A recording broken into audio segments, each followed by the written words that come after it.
Hello, Hello. first of all, Lee-Ann, welcome to my YouTube channel, Boxing on Sundays. I am glad to see you. It's a huge pleasure to have you here. Thank you for taking the time to share your story with us. Your journey in boxing is very interesting because you didn't follow two traditional paths. You didn't have official amateur fights, but you still built yourself through hard work, white collar boxing, dedication, and eventually made the decision to turn professional. Lee-Ann, thank you again for being here. Let's start from the beginning. Can you tell us about your childhood and where you grew up in South Africa? Okay. Thank you. Thank you for having me on your platform. My childhood, I grew up in Mayfair in Johannesburg in South Africa. It's a very rural area. It's not a rich neighborhood, a very poor neighborhood. Uh, my childhood at the beginning was really great. And then it turned out in 2013, everything changed and we had a hard living, you know. It was really rough growing up. And yeah. What kind of child were you growing up? Were you always competitive and determined? Well, in primary school, I was very active in sports and I did long distance running, sprints. Uh, yeah, and then when I went to high school, I was quite a naughty child. You know, I had the wrong influence in school, and yeah, I used substance abuse that put me on the wrong road, and that's where boxing came in and took me out of that. Usually, the love of sports is late from childhood. When did you first become interested in sports? When I was in grade 4 already. In grade 4, I did athletics at school. In grade 6, I went to the Gauteng trials for running, for long distance running. I came second there. In grade 7, I did also long distance running. So it's like 800 meters around the track. I got a gold medal for that, came in first position in there. In high school, in the start of high school, I didn't really do sports because I had the wrong influence. In grade 10, yet again, I started doing athletics.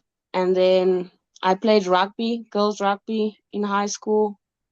And yeah, and then boxing came and it was always in and out. There are many different kinds of sports. Before boxing, did you participate in any other sports or activities? Yes, I always played soccer in the streets because here in South Africa, we love playing soccer in the streets. And I did shot put in primary school. I did high jump. I did hurdle running. Yeah.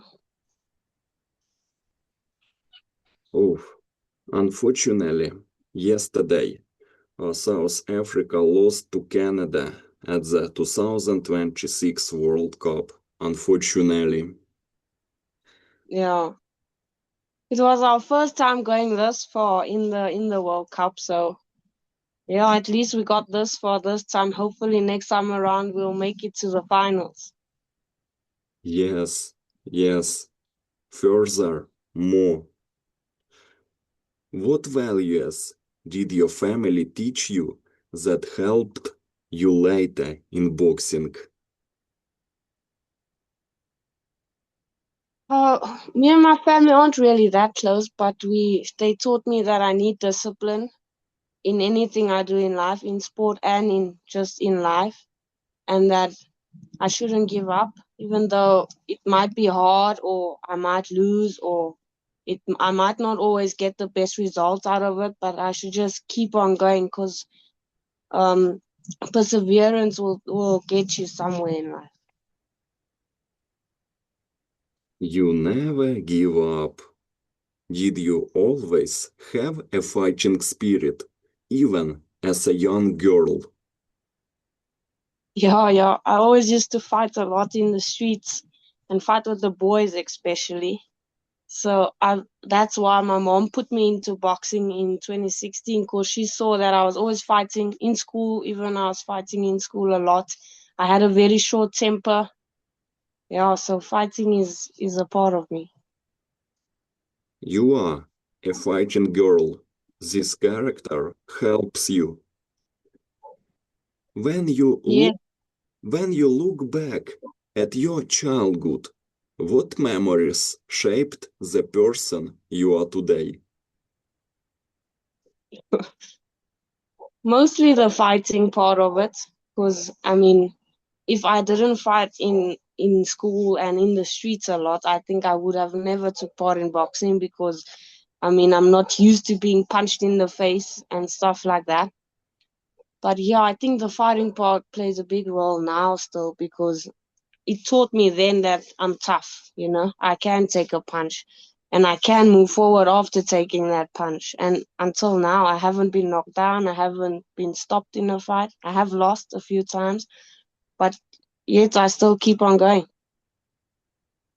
This an interview is very interesting, and then it will be very interesting to hear about your first steps in boxing. How did boxing first come into your life?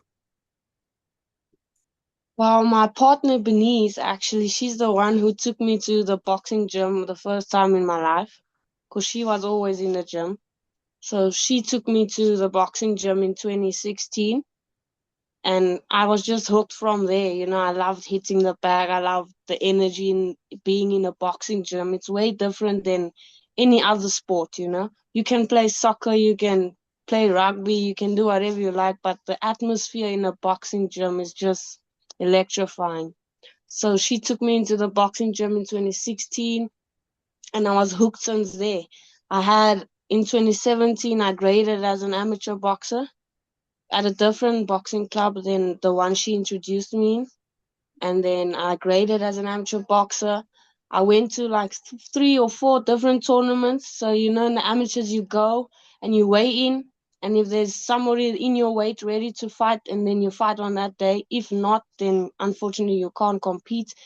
And unfortunately for me, all the times I went to the tournaments and weighed in, there was nobody there on the day. Either there's nobody in my weight or there's nobody on my level of boxing, you know, because I was still a beginner and most of these girls are already going to SA nationals and stuff like that. So I couldn't compete then. And then I sort of lost motivation and started playing rugby in school and so on.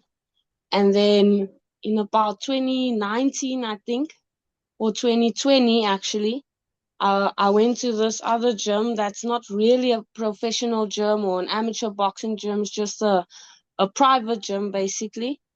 But they also taught people boxing and stuff like that. And then that coach over there took me to the white collar scene. And that's when I started actually competing in boxing. What was the moment when you realized boxing was something special for you, something special? Well, as I said before, I was in substance abuse. I used to use a lot of negative stuff. And then boxing basically saved my life, you know, because you can't be on the substance and be doing boxing. It's just, it doesn't work out at all. So that's when I knew boxing chose me. And if I don't follow this road of boxing, then I'll be probably in jail or be dead by now. Yeah. What attracted you to boxing compared to other sports? MMA, soccer, rugby, basketball, and other sports. It's very interesting to hear why you fell in love with boxing. Man, like I said, I've always been a fighter and I've always been competitive, and I I have the discipline, to push through hard stuff, to go through the struggles. And boxing is a really hard sport, especially training in boxing. But the most thing that caught me into boxing was the atmosphere in the gym. Everybody's different, there's no color in boxing. There's no black or white or different size or whatever. We're all boxers, It's a equal thing when you're in the gym. So, and the atmosphere is amazing. I love being in a boxing gym. Yes, incredible atmosphere. And the main thing is to take the first step in boxing. Next, we will talk about your first step. Do you remember your very first boxing training session? Yeah, yeah. I don't think I'll ever forget that. I literally died in that gym because it's a 2 hour boxing session. It was in the amateur boxing club in Brixton. It's called Huguenot Boxing Club. I still go there sometimes, just to go back to your roots, to where you started. But I literally died that day because we have to skip for half an hour, and then you still have to run, and you have to hit the bag, and you have to do some push-ups and conditioning at the end of the session. And it's like the first time I put my body through something so hard, if that's the right word I could use. But I will never forget that. I was so tired after training. I just went home and slept. I didn't eat. I didn't do anything. I went home, got on the bed and slept. Yeah. It's not a secret. Boxing is very difficult morally and physically. You sacrifice a lot. What was the hardest thing about learning boxing in the beginning? The hardest thing. To stay composed, to keep calm in the chaos, because it's very chaotic. It's very, it's not. There's no silence in the gym. There's nothing. You have to stay composed and keep your head focused on that thing you're trying to learn, either footwork or your combos or whatever you're doing. So composure. Until now, the main thing is to focus on being composed in the chaos. Who were the people who supported you when you started your boxing journey? My family and my friends, because they always knew I was a fighter. So when they heard that I'm finally competing in boxing, they were all very excited, and a lot of people came to support me. Yeah, it was mostly my family and my friends. Yeah. There are people who doubt boxers. Was there anyone who doubted that you could succeed in boxing?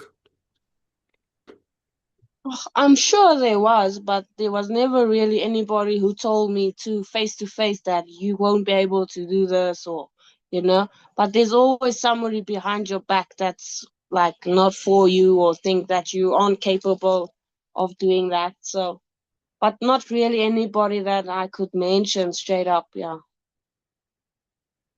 How did you deal with people who didn't believe in your dream?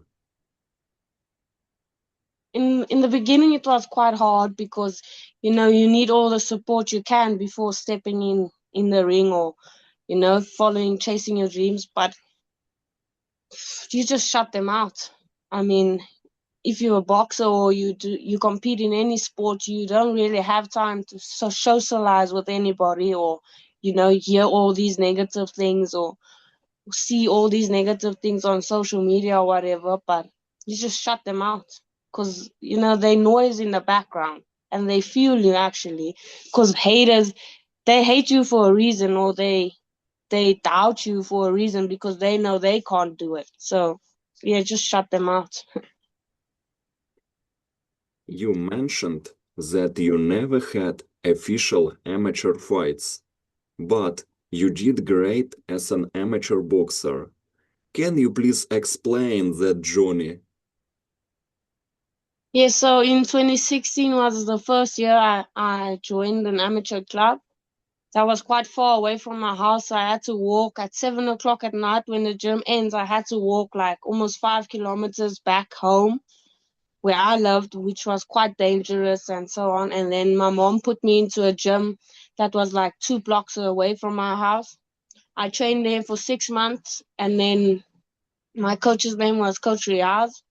He took me to Boyson's Boxing Club, which is a really popular boxing club here in Gauteng, to be specific.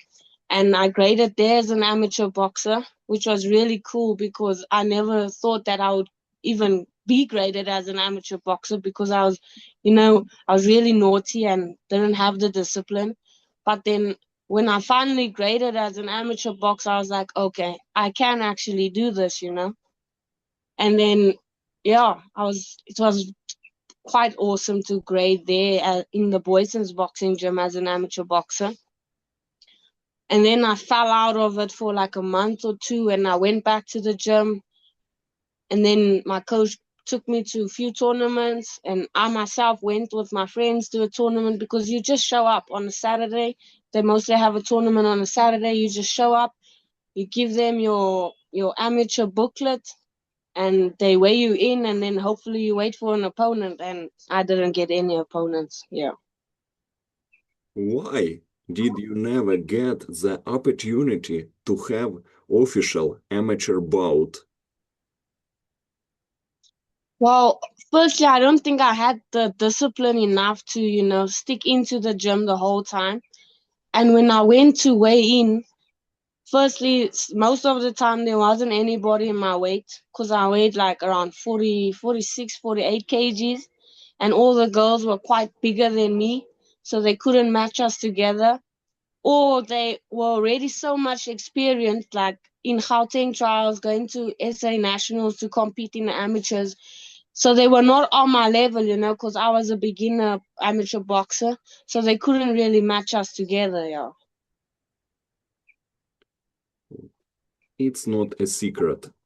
Making an amateur career in South Africa is very difficult. But how important was your amateur grading experience for your development? Oh man, I have the best footwork, I think, because of the amateurs, because they start you at the ground level. They teach you the basics of boxing, which was footwork and the basic punches, the basic guards. And you get a lot of sparring in the amateurs, so I learned quite a lot there too. But mostly, I would say my footwork. I have to myself, if I speak about myself, I think I have incredible footwork that comes from the amateur days, yeah, from learning out of the amateur club. You had 7 white-collar boxing fights before turning professional. How did those fights help prepare you? Mentally, it helped a lot because anybody thinks they could just step into a ring and there you go, but it's not like an easy thing to step into the ring. So me being in the ring and feeling the atmosphere, because in white collars you can choose to fight without a headgear. Like in the pros you don't fight with a headgear, but in amateurs you do fight with headgear. We fought with 12-ounce gloves that are also really small gloves.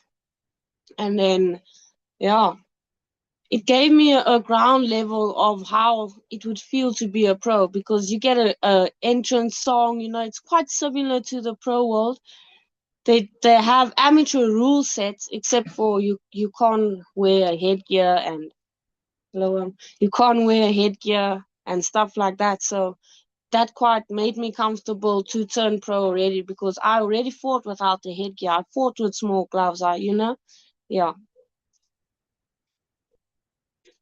What was the biggest lesson you learned from white-collar boxing?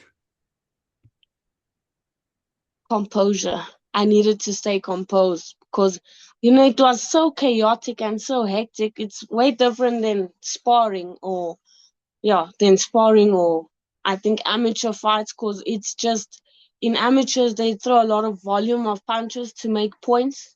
And in the white collars and pros, they're trying to knock you out, you know. So, yeah, I think the biggest lesson I took from white collar boxing turning pro was to stay composed, because it was quite a scene, you know. When I fought white collars was like sort of in a pub area, so there was a lot of people being drunk, and you know, it was a chaotic scene. And in the pro world, it's also quite chaotic. Everything is loud, you know, when you're walking to the ring, and when you're busy fighting, you have to block out all of the noise on the outside of the ring and focus on what's happening on the inside of the ring. So yeah, the composure yet again. Did those fights give you confidence that you belonged in the professional game?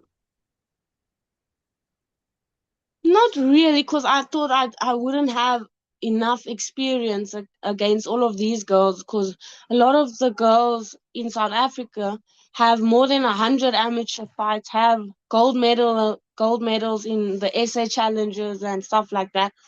Most of them come from the Eastern Cape, and in the Eastern Cape, they have a lot of amateur tournaments, not like here in Gauteng where it was difficult at that time.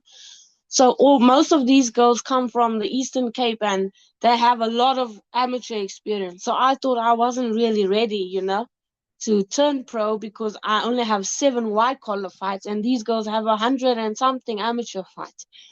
But when I had my first pro fight, and I beat this girl, so like on another level, what I won on unanimous point decision, then I was like, okay, I think I can, you know, that gave me the confidence on being pro actually.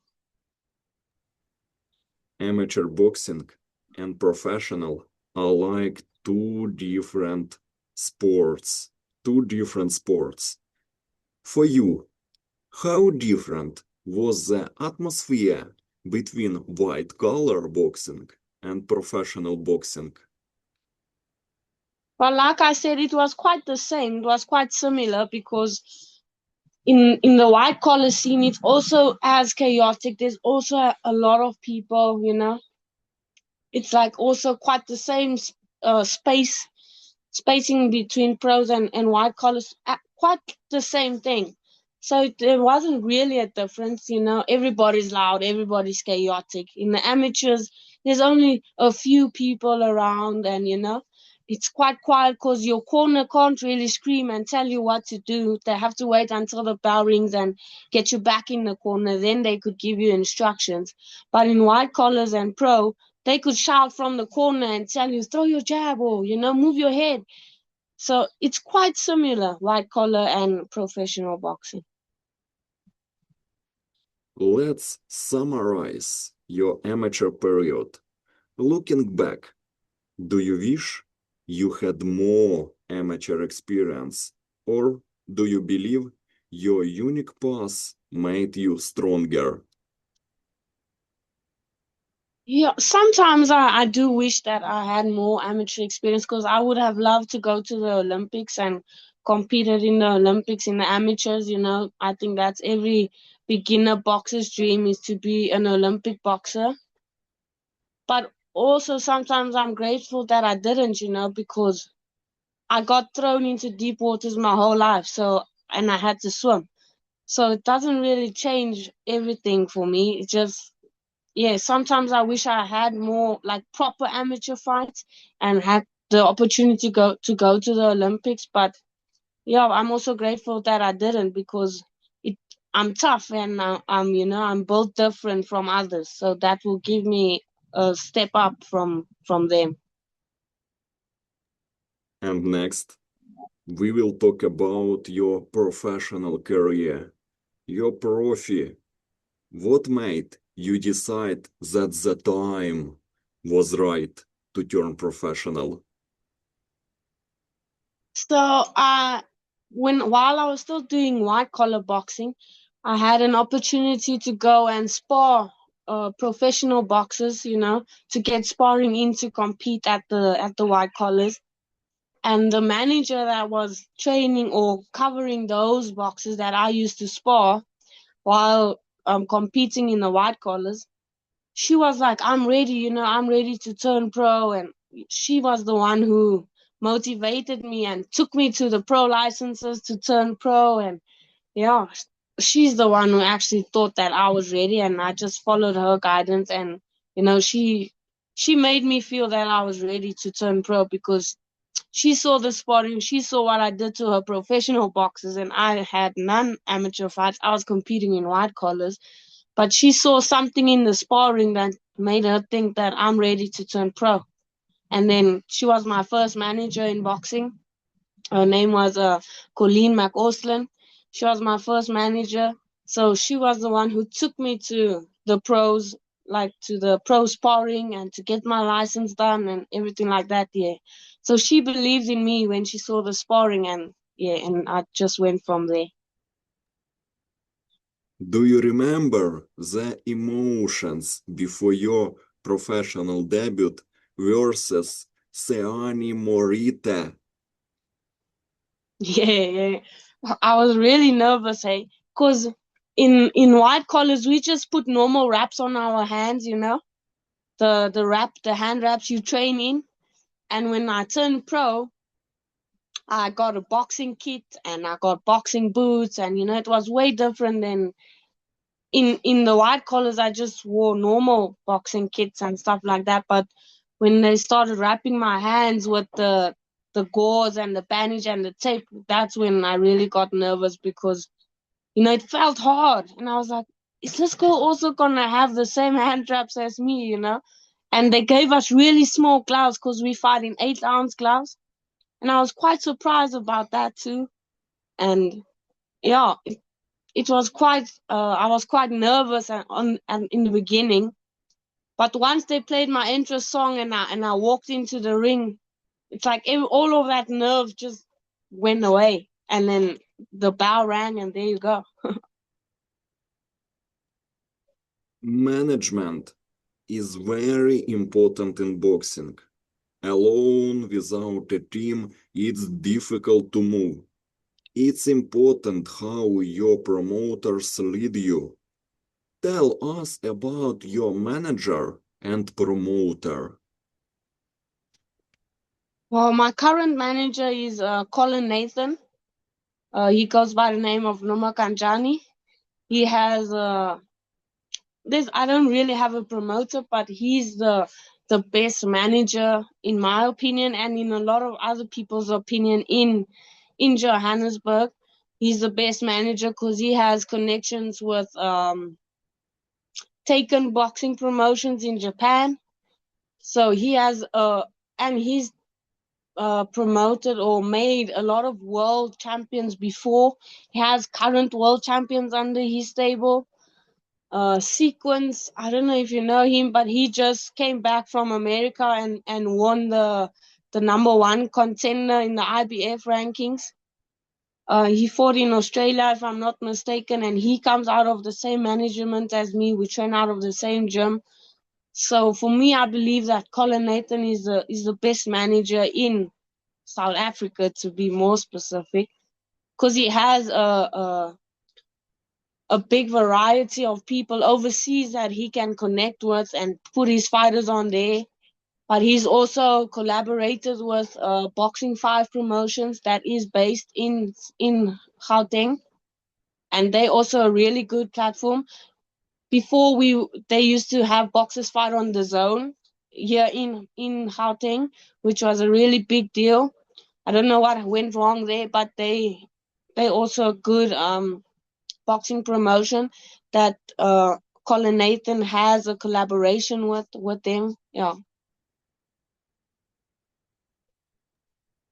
What did winning your first professional fight versus Siani Morita mean to you?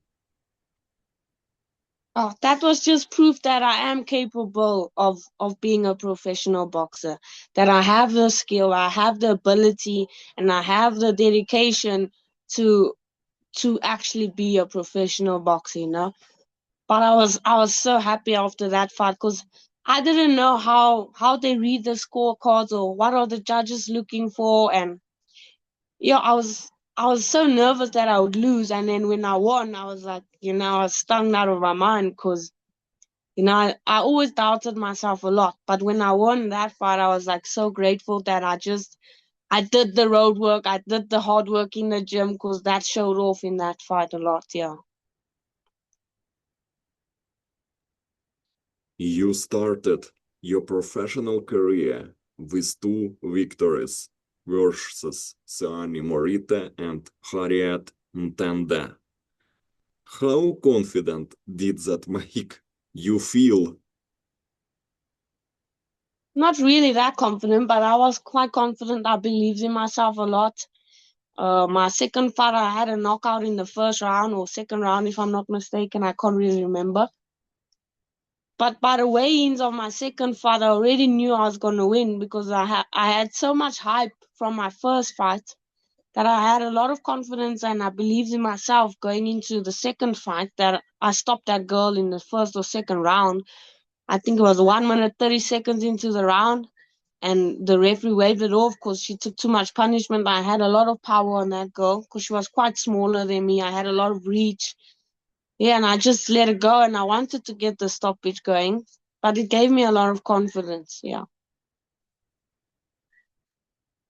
Your knockout in the second fight versus Harriet Ntanda was great. Do you believe in your knockout power? Yes. I always used to work really hard. I don't love doing office jobs, or, I love using my hands a lot. So I love doing gardening and stuff like that. And before I turned pro, we used to do a lot of hard labor work. I don't think all of these girls usually do a lot of hard labor work. So, and I always believe that I have a lot of more power than them because of doing hard labor work and, stuff like that. Yeah. So I believe I have a lot of power on most of my opponents. Yeah. What did you learn about yourself during those first professional wins? I learned that I can actually finish something in my life, like push through the hard stuff yet again. And that mostly that if I believe in myself enough to be able to do something, then I can do it. How different was professional boxing compared to everything you experienced before? It was way harder than everything I think I've experienced before, because you have to spend so much time in the gym. You don't really have time to socialize with anybody else or go out partying and, socialize with your friends, because I'm really young. I'm only 24. And when I turned pro, I think I was 21 or 20 years old. So it was really hard for me to put all of those things aside, and focus on what I want to do. I want to be a professional athlete, and it's a lifestyle. It's not just something you do one day and then the next day you choose not to do it. You have to stick by the lifestyle you chose. So it was kind of hard for me in the beginning, because I had to shut all my friends out, and they thought like, oh, I'm thinking I'm the coolest person on earth now. I don't really want to socialize with them and stuff. But after they saw my first few fights, then they realized that it takes a lot to be a professional athlete. Yeah. What was the biggest adjustment you had to make as a professional fighter? The biggest adjustment. Oh, was to stop smoking weed, I think. Yeah. And stop socializing with my friends. That was, yeah, the biggest thing. And I have to take a lot of time, like not seeing my family, not being around my family, because they're also quite intense and quite hectic, and you have to keep your mind focused on what in boxing and in your training schedules, on what you eat and all of those stuff. And they don't really have a healthy lifestyle, if I put it that way. So I had to like cut them off a lot of times in my life until now. I I just put a line between us and, you know, until after my fight, because then you have like a week or something off after your fight. And then I could actually like interact with them properly and, you know, eat what I like and drink what I like. And yeah. Well done for quitting smoking. You have to get rid of bad habits. People, don't smoke, it's bad. Yes. And boxing can be a very difficult sport. How did you handle your first professional defeats versus Nonkululeko Mkube? Yep, that was really hard because it was my first fighting out of my province.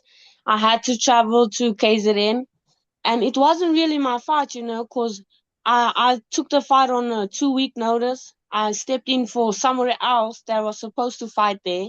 It wasn't my weight. I'm a flyweight. I fight at 50.8 kgs, and I took that fight on 53 kgs. That's like basically my walk around weight, you know. I didn't cut weight to go to that fight.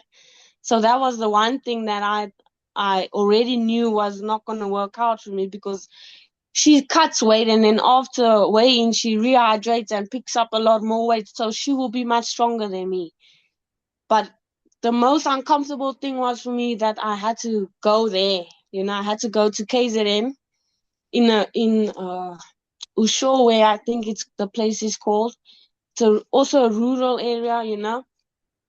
So I had to go there and compete, and I didn't really prepare for this opponent or whatever, but I love fighting, and I was like, okay, let me just take the fight, because I was in the gym, you know, I wasn't unfit or whatever it may be.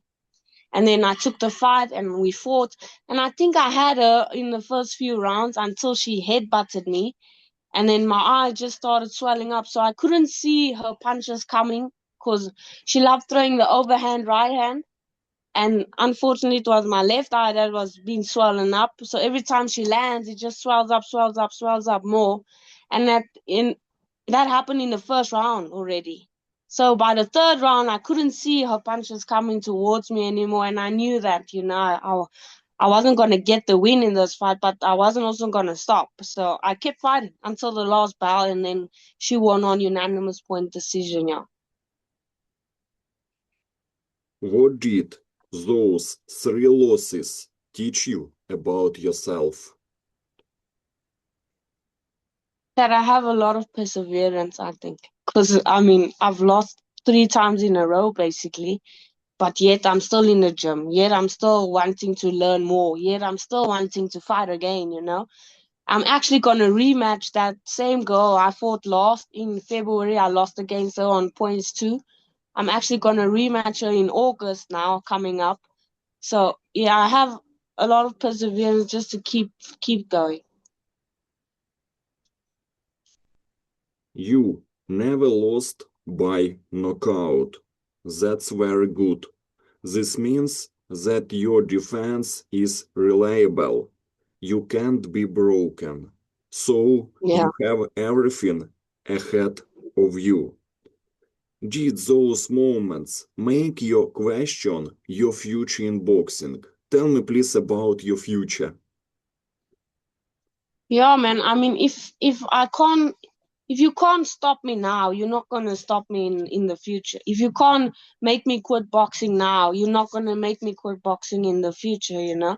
So I believe these losses and these setbacks I have now teaches me a lot before I go overseas and compete on the international level. Because, I mean, they're not just going to knock me out either, you know? They're not just going to stop me too. They're not just going to make me quit boxing either. So all these things I'm learning now on the beginning of my career, I'll take with me overseas one day when I go compete there. And it will be the same thing, you know? I have a big heart. You're not going to just stop me. Yeah. As I said, all 3 defeats are the verdicts of the judges.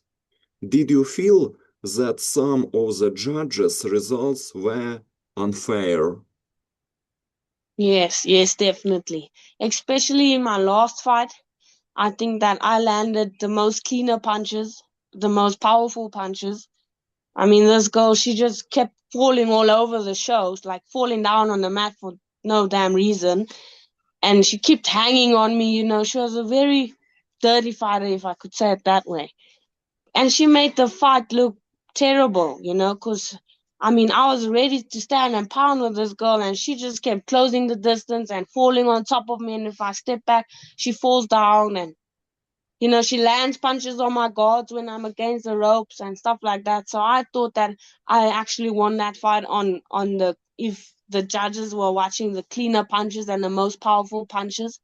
I think I won that fight. That's why I'm willing to rematch her, you know, because I feel like I won. But yet again, South African judges, they all look for something different. You know, I think South African judges love anybody who just puts a lot of pressure. So if you put a lot of pressure without landing clean punches, you're going to win. So now this time around, my plan is to also put as much pressure, but still land the cleaner punches and the most powerful punches, yeah. How did you stay motivated during difficult periods? Well, I teach kids boxercise classes, and a lot of them actually look up to me, you know. There's a small boy I trained him from, he was 8 years old. He's 12 years old now. He's also graded as an amateur boxer. And he lost all four of his amateur fights, you know. And we kind of lost in the same period of time when he turned amateur and when I got my first loss. So we've been losing like together. And if I feel like if I quit and if I stop, it's not going to teach him anything. So he hasn't given up. So how can I give up, you know? And if I give up, he's just going to be like, how can he win then, you know? How can he keep on competing? So I think a lot of the kids that I train and teach them, yeah, they keep me motivated and keep me going. You will never give up, and so you will achieve your goal in boxing. What do you think, in your opinion, what do you think separates fighters who continue from those who give up? They don't have big enough balls to keep on going forward. I mean, they have a small heart. You know, you need a big heart to be in a male dominating sport. Firstly, because boxing is usually a male dominating sport. Only now, the last 2 years, I think female boxing is picking up. So I think that between we who don't give up, we will make it through life, hardest times and toughest times. And these people, they'll just keep on giving up and they'll stay in the same position where they are now in their lives, you know. But we will keep on growing, growing, growing, and they will just stay down here. You are mentally strong. After experiencing both victories and defeats, how has your mindset changed? Well, it made me believe in myself a lot more than before, because before if I struggle with something or you know if I get into hard situations, I'll just leave it for now and then go back to it then. But these losses and in boxing, you can't just leave it now and go back, you know. You have to finish it now. So I think whatever you go through, no matter how hard it is, you just finish it. Even if you're gonna lose or you know you might not get the results you want at the end of the day, as long as you finish, you have already won. Do you believe every loss can become a lesson? Yes, definitely, most definitely. I mean, I've learned from the first headbutt with the first loss that I can still fight even though I can't see out of the one eye, you know. I can still keep going. I'm not just gonna quit in the middle of the fight because I can't see you because I have an injury. So and I'm tough. That made me believe that I am really, really tough. And you know, I learn out of every loss. In my opinion, I thought the second loss was because I didn't work enough. I didn't let my hands go enough. So then I went back to the gym and worked on work rate, picking up my work rate level, or maybe being more fitter, or every time you do learn something out of it. Unless you're a bad loser, then you're not going to learn anything, because then you're just going to keep on blaming it on something else or somebody else. But you can't always keep on blaming it. You have to accept your loss and always learn something out of it. That's how you're going to keep growing. Separately, I want to hear your thoughts about the draw in the fight against Asanda Mkhwanazi. Draw. Yeah.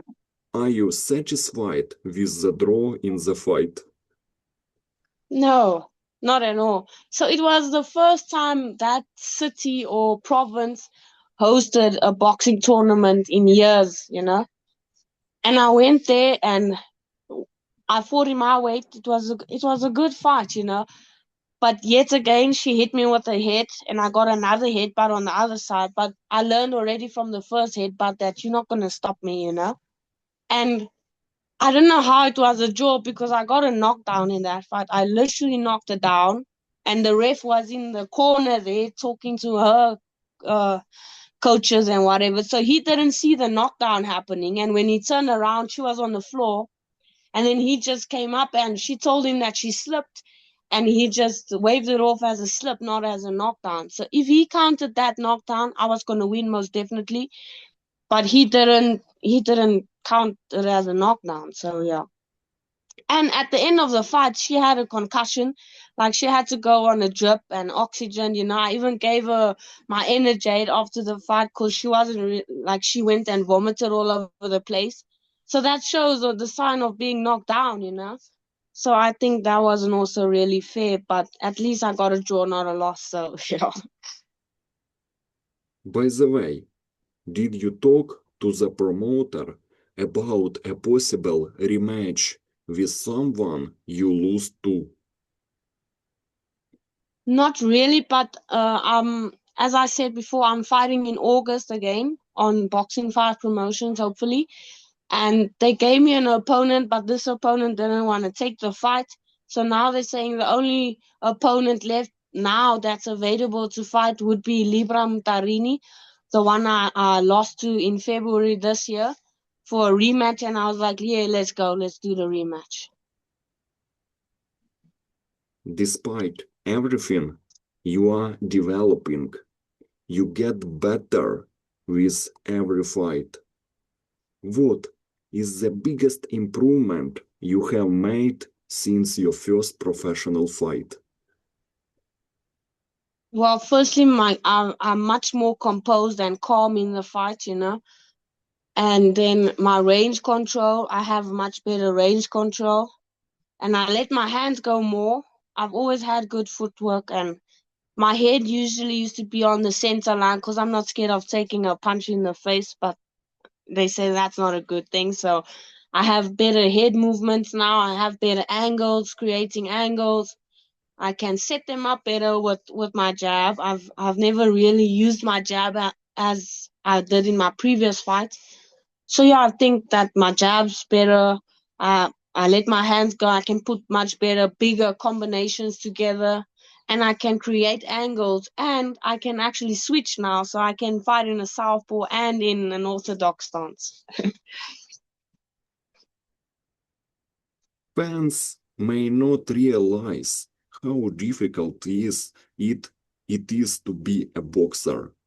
What is something fans don't see about the life of a professional boxer? They don't see the amount of training hours you go through on a daily basis, like running 5 to 10Ks early in the morning, and then you have to work, and then you have to go to training again, and you still have to have a job in South Africa, because we don't rely on sponsorships, because we don't really have sponsorships. So you still have to work in between. They don't know how tired you are when you have to go to training. They don't know all the food you have to eat when, you have to eat high energy levels of food while they're eating a bunch of rubbish or nice chocolates and, all of those fancy things that we don't eat. And then, yeah, they don't see the sacrifices we make as professional athletes to be able to compete, to keep your body in shape, to be healthy. They don't see the ice bath, the way you die when you sit in the ice bath, or the recovery sessions. And it actually costs a lot of money, which you don't really have in South Africa, because if you fight twice a year and you get paid like maybe at most 8,000 Rand for that fight, or 10,000 Rand for that fight, that's maybe half of the amount of money you put into the 2 months you in training camp to be able to be in the best shape of your life to compete. Yeah, so the sacrifices, they don't see that. Here we are closer to the final part of our interview. Time flies very fast with you. The final questions will be about your training, about how hard you train. What does a normal training day look like for you?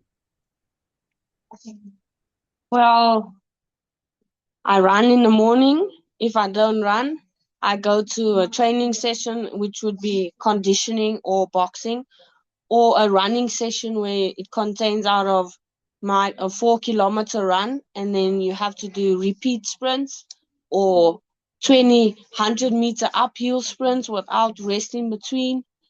Or you go to a sparring day. That means I come to work first, and then in the middle of the day, like lunchtime, we go to sparring. That would be 2-3 hours of sparring. You do like 6 or 8 rounds of sparring, because I'm still a 6-round fighter at this moment. I don't do 10 rounds of sparring at all. The most rounds I'll do is 7 or 8 rounds of sparring on 3-minute rounds, and we compete on 2 minutes. So we spar on 3-minute rounds, 6 to 8 rounds. And then after, when you get out of the sparring, you have to do like at least 4 rounds of bag work or hand pads with the coach. And then we do core stretching, and you go home, you eat, and then you have a night session as well. That would be 2 hours, where you either do conditioning for your legs, or you do a proper boxing session where you also do a bit of conditioning in between with the weights, throwing punches with weights in your hands. But yeah, that's it. How important is discipline outside the gym? Diet, good habits, compliance with the regime? I think it's very important, because if you have, for instance, let's say you have KFC the night before sparring, you're not going to have any energy when you're sparring. And if you go out with your friends till freaking 11 o'clock at night, or whatever the case may be, you're going to be tired the next day to train. So you have to like distance yourself from all of that rubbish. You can't, I mean, if you're not in training camp, I guess you can have KFC, or you can, do whatever you want or eat what you want. But then it would be much harder when you go into camp again, because then you have to let go of all those habits again. So like I said before, it's a lifestyle. You just keep eating clean, and then you'll be fine when you go to training the next day. Yeah. What part of boxing training do you enjoy the most? Sparring. I like sparring a lot. I love, yeah, sparring. And recently I've gotten into, because running was never real. Like, I did running in school, but running to be fit, like 10Ks and all of those things, was not my favorite when I started boxing. But I always loved sparring, because it's similar to a fight, and you learn so much about yourself in the sparring, what you do wrong, and everything you learn on the hand pads, on the bags, that's what you do in sparring, and that's what you're going to do in a fight. So I love sparring a lot, and recently I've gotten into running. Yeah, running. I love running now. Who inspires you in boxing? In South Africa or anyway? In South Africa. Well, when I started boxing, there was this female boxer called Hada Wolmarans. She was also kind of my coach in the amateur days.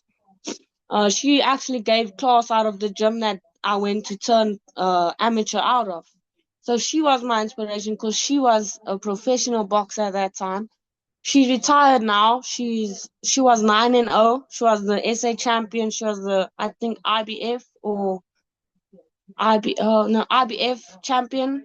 Yeah. So she's still my inspiration, even though she retired. Yeah, I look up to her a lot. Yeah, you can say from all over the world. Is there a female boxer you admire and would like to learn from? Katie Taylor. Katie Taylor is for me the best, and I mean also Clarissa Shields. There's a lot of them overseas that you can name. Serrano, Amanda Serrano. In my weight, I could say Gabriela Fundura because she's so huge. She's the youngest, undefeated, undisputed boxer is Gabriela Fundura. But if I have to choose one of them out of all, I would say Katie Taylor. I thought you would tell Clarissa Shields. Yeah, I mean she's one of my favorites too. But for me, the greatest of all time is Katie Taylor. And tell me please about your dream in boxing. Well, I would love to be the first female boxer out of South Africa to get a Ring Magazine belt. I mean, there was only one person in South Africa. He was a male. His name is Haki Butler. He's the only one that got the Ring Magazine belt out of every boxer in South Africa. So I would love to be the first female to get that Ring Magazine belt.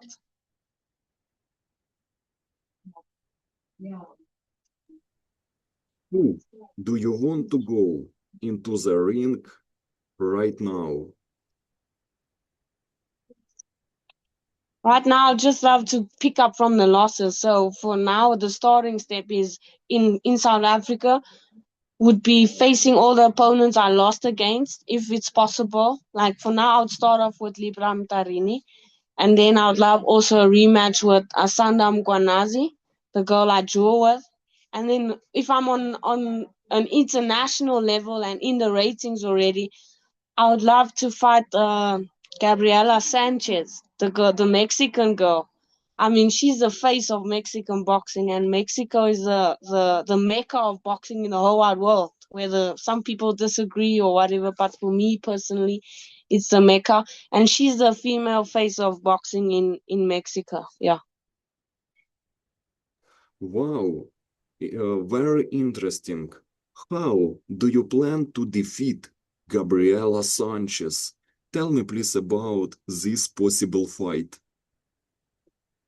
Well, she actually fought a previous teammate of mine, Simangile Smasha Debe, and I watched that fight, and she has a lot of power, I think, and she just puts so much pressure coming forward. So if I could use my range against her, and I also believe in my power, I just have to outbox her because she just keeps putting pressure coming forward. So I will use my angles and I would set up my combinations to make her come forward and then just angle out and put my combinations together here. Lee-Ann, before we finish, I want to thank you sincerely for taking the time to join me on Boxing on Sundays. It has been a real privilege to hear your story from your early days, your white-collar boxing journey, your amateur grading, your decision to become a professional fighter, and the challenges and victories that have shaped you. Your journey shows that boxing is not only about records and results. It's about courage, sacrifice, resilience, and having the heart to keep forward when things get difficult. If you could speak to the younger version of yourself, who was just starting boxing, what would you tell her? Sure, that's a tough question. I guess I would tell her that I'm proud of who she's become and who she's still gonna become. Proud of her dedication she has so far, and that she turned the life around. Yeah. Finally, Lee-Ann, what message do you want to send to everyone watching YouTube channel Boxing on Sundays and supporting your journey?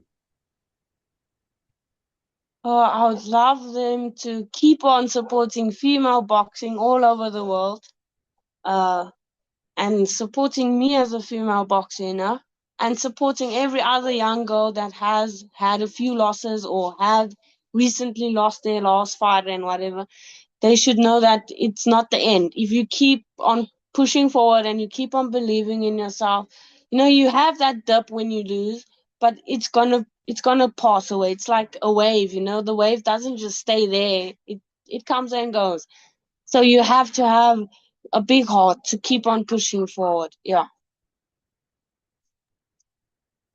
Thank you so much, Lee-Ann, for sharing your incredible story with us, and I wish you continued success, strengths, and many more victories, many more, in your professional boxing career. I believe in you. You are the future of boxing. Thank you. I respect you.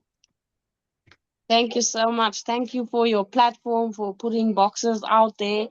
And thank you for giving me an opportunity to tell my story. And, thank you for giving me the opportunity so that everybody could see and get to know me. Thank you. Thank you too. Goodbye and good luck. Thank you.